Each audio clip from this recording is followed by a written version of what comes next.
Welcome back, mga kaaldab. Ito na naman po ang inyong lingkod, si Mr. Destiny. At magbibigay lang po tayo ng pinakamainit na update po ngayon sa social media. Dito mapapansin nyo, mga kaaldab, na kumbaga may mga bagay-bagay po na mahirap nga pong ipaliwanag. Lalo na nga po pagdating po sa social media. Di po ba?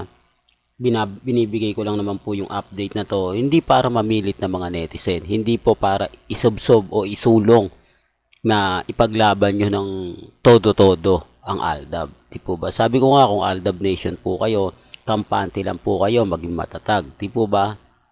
Alam nyo naman po yung mga nangyayari po sa social media kapag sinasabi natin na mas tunay at mas kasal sila Mengay at si Alden Richards.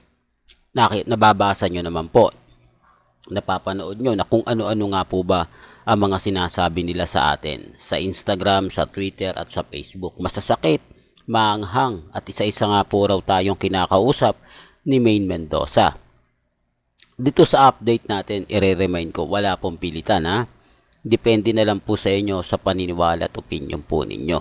Pero bago tayo tumukoy sa ating pinaka main update, kung bago ka lang sa channel na to at isa kang true-blooded Aldab Nation na nagmamahal kina Mengay at Tisoy, tama po ang channel na pinuntahan mo, kaya consider na po kitang bagong subscriber at huwag niyong kalimutang i-share ang mga video po natin sa mga mami, sa mga titas at sa mga senyor. Dito tayo mga kaaldab muna kila Tito Vic and Joey.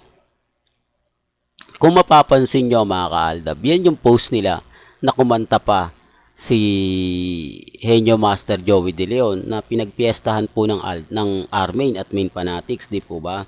Na kasal serye nga po kay Main Paul Corazon at kay Congressman Spotted. Kung matatandaan nyo, bagyo po yan, di po ba? Napakalakas ng ulan, napakarami ng baha, halos marami ng stranded, may mga gumuho na sa Burnham Park, ay talaga naman pong bahang-baha na. Tapos yung mga strawberry, nakikita naman po natatabunan na ng baha. Pero bakit sa post ng TBJ, napaka-aliwalas, maliwanag, maganda sikat ng araw? Pansin nyo po ba mga kal? Isa po yan sa sinasabi ko, isa po yan sa pinipilit ko na parang may mali. Sinasabi ko lang po ito para lang po sa kaalaman ng lahat, para lang po sa mga dumadaan at bumibisita sa channel natin. Ang problema lang po mga kaaldab, wala, hindi sila naniniwala, totoong kasalan. Kaya nga po, pansinin ninyo. Hindi ko naman sinasabing hindi nangyari yon, di po ba? Scripted lang po talaga yon. Yun, matagal lang nagawa. Kumbaga, setup na lang po yun nangyari. Parang, kumbaga, gawin natin itong ganito, i-record na lang natin yung mga naganap, nangyari. Di po ba, saan ka naman kasi makakita na pumunta yung mga fans ni Mengay, followers ni Congressman Spotted? Wala naman po sila nadatnan. Wala naman po silang nakita. Para lang klaro, alam po ng mga Armenian at Main Fanatics kasi sabi ko nga po sa inyo, tayo po ay membro din nila na nagbabantay po sa kanila. Na kapag nag-usap-usap sila kahit papano nalalaman po natin. Kahit papano nakakakuha tayo ng idea. Di po ba? Totoo to, sinabi nila pumunta sila ng Baguio. May part daw ng hindi daw sila pinaakyat dahil delikado. Dahil baka gumuho. Kasi itong part na to mga kalda, bundok po eh. Mataas po yung kasalan daw po nila Mengay at ni Congressman Spotted. Kita nyo naman po kasi yung tanaw ng bundok, di po ba? Si Henyo Master Joey De Leon, si Tito Sen, mataas talaga siya. Kasi malaulap na eh, oh. Para lang klaro. Kaya nga po yung iba hindi na po alam. Tapos kumbaga sa reception daw po, hindi rin po alam na mga Armain at Main Fanatics kung saan sila pupunta. Halos nagkita-kita po sila sa isang lugar lang. Pero hirap po sila maghanap. Sabi ko nga po sa inyo, yun ang, kumbaga, talagang kawawa. Dahil umasa, dahil pumunta na akala nila may kasala magaganap, bumubuhos ang ulan. Talagang sinasabing ganito, sinasabing ganyan, di po ba? Para lang klaro. Pero dumating po yung point mga kaaldab na paniwalang-paniwala po pa rin po sila kahit na hindi po sila nakapasok. Di po ba? Sabi ko nga po sa inyo, yun yung mga nalinlang sa social media. Real talk to mga kaaldab. Sabi ko nga, pagdating po sa channel ni Mr. Destiny, pero gaya na sinabi ko mga kaaldab, marami po talagang hindi pa rin tayo naiintindihan, hindi pa rin po tayo nauunawaan. Sabi ko nga, bakit kailangan pong ganito? Bakit kailangan pong, kumbaga, ipilit daw natin yung mali? Hindi po kami pinipilit yung mali. Ang sa akin lang po, mga kaaldab, at sa Aldab Nation, mapaisip po kayo kung sino nga po ba talaga yung totoong kasal at totoong real life couple. Gaya nga po ni Rambo at ni Maha, halos isang araw lang naman po ang pagitan ng kasal nila, pero bakit parang nasa, kumbaga, Indonesia o Bali, Indonesia agad-agad sila Maha, samantalang marami mga photos na kumakalat na nasa Baguio pa sila. Di po ba? Magulo talaga yung panahon na yun. Magulo talaga yung Instagram, yung Twitter, yung Facebook. Tapos nandun pa daw po si Nakat, si Daniel. Ang dami mga. Tapos sabay pa silang umalis. Hindi mo alam kung sino yung nagtama yung post, sino yung maling post. Kaya nga po yung iba napaisip na lang eh. Yung iba nagsasabing, nako ano lang yan, sabay-sabay lang kasi. Hindi po ba? Para nga po, naguguluhan po talaga ang mga ilang netizen kung sino nga po ba talaga yung post na tamang paniniwalaan po nila. Sa Bali, Indonesia, sa Baguio. Pero mga post sa Baguio, hindi naman po talaga umuulan eh.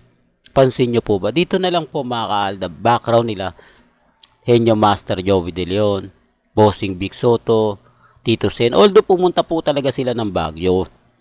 Hindi ko naman sinabi na inedit lang yan.